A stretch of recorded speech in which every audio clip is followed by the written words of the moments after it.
নমস্কার, আমি সোমাস হ্যাপি কর্নারে তোমাদের সবাইকে স্বাগত। আজকে একটা ক্লে হাসুলি জুয়েলারি তোমাদের সাথে শেয়ার করার জন্য চলে এসেছি। তো সবার প্রথমে আমি এখানে একটা বীণা বানিয়ে নিচ্ছি। তো বীণাটাকে প্রথমে আমি একদিকে মোটা করেছি, আরেকদিকে সরু করেছি। মোটা দিকটাকে গোল করে নিয়েছি আর সরু দিকটাকে আমি একটু লম্বা করে নিয়েছি। তারপর সরুর মাথাটার ওখানে আমি এক্সট্রা আর একটু ক্লে দিয়ে দিয়েছি, ওটাকে রাউন্ড করে নিয়েছি।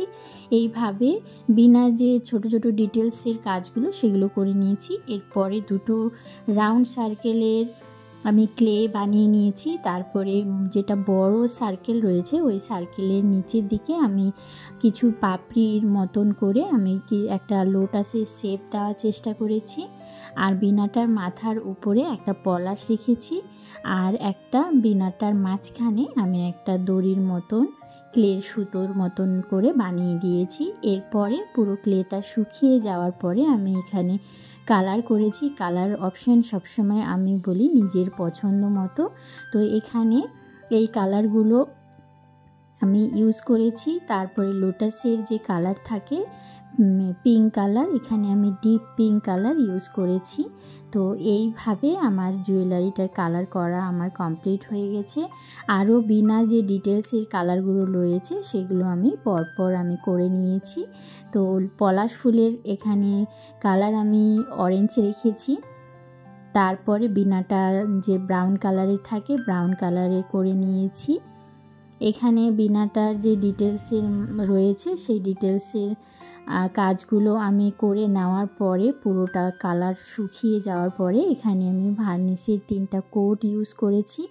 ভার্নিশ কিন্তু ইউজ করতেই হবে মাস্ট, না যদি ভার্নিশ ইউজ করা হয় তাহলে জুয়েলারিটা কিন্তু খুব তাড়াতাড়ি খারাপ হয়ে যাবে। আর কোনো কিছুতে যদি একবার লেগে যায় তাহলে কিন্তু কালারটা উঠে যাওয়ার চান্স থাকে।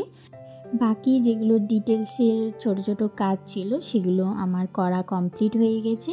তারপরে এখানে আমার একটু মনে হচ্ছিল যে বীণার উপরে একটু গোল্ডেন কালার দিয়ে দিই, তো সেটা করে দিচ্ছিলাম। এরপরে যে জুয়েলারিটা বা ইয়ারিংটা রয়েছে তার যে সাইডে আমি রাউন্ড করে ক্লে দিয়েছিলাম সেটা আমি ব্ল্যাক কালার করে বর্ডার দিয়ে দিয়েছি।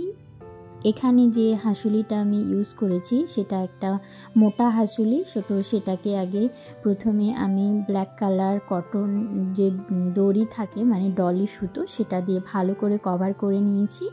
এরপরে আমি এই যে নেক পিসটা বানিয়েছি সেটা আমি পিছনের প্যাকে আমি ক্লে দিয়ে খুব ভালো করে অ্যাটাচ করে নিয়েছি। তো জুয়েলারিটা আমার পুরো কমপ্লিট। কেমন হয়েছে অবশ্যই জানাবে। এই ধরনের জুয়েলারি যদি তোমাদের ভালো লাগে তাহলে কিন্তু তোমরা আমার কাছ থেকে অর্ডার করতে পারো। সবাইকে অসংখ্য ধন্যবাদ।